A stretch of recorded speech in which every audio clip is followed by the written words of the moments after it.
Recently রেখার একটা movie রিলিজের জন্য ইভেন্ট রাখা হয়, সেখানে অনেক বড় বড় সেলিব্রিটিরা আসে, সেই সাথে জনি লিভারও আসে। বাট রেখা তার সাথে অহংকার দেখায়, তাকে ইগনোর করে।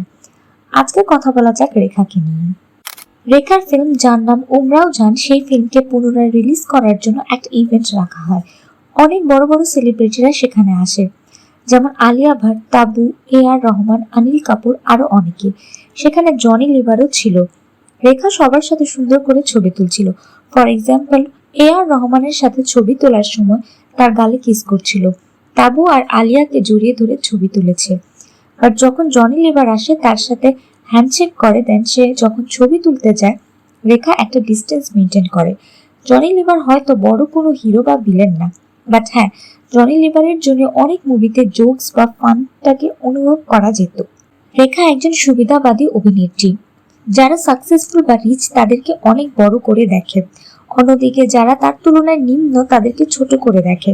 জনি লিভারের আচরণ যথেষ্ট ভদ্র ছিল, অন্যদিকে রেখা তার সাথে উইয়ার্ড বিহেভ করছিল। বাট এটাও ভুলে গেলে চলবে না, জনি লিভার অনেক বছর ধরে ইন্ডাস্ট্রিতে কাজ করছে, সে একজন সিনিয়র অ্যাক্টর। বাট রেখার মতো সেলিব্রিটিরা তাকে ছোট করে দেখে। রেখার সাথে জনি লিভার অনেক মুভিতে কাজ করেছে, কিন্তু রেখা তাকে যথেষ্ট রেসপেক্ট দেয়নি। She is rude and hypocrite. Alia, Deepika, Janhvi সবাই রেখার ফেভারিট, সবাই তার বাচ্চা। বাট কোনো ছোট অ্যাক্টরের পাশে ছবি তুলতে তার লজ্জা হয়, অকওয়ার্ড ফিল হয়। ইভেন কমেন্টসেও মানুষ রেখাকে অনেক রুড বিহেভ করার জন্য কল আউট করেছিল।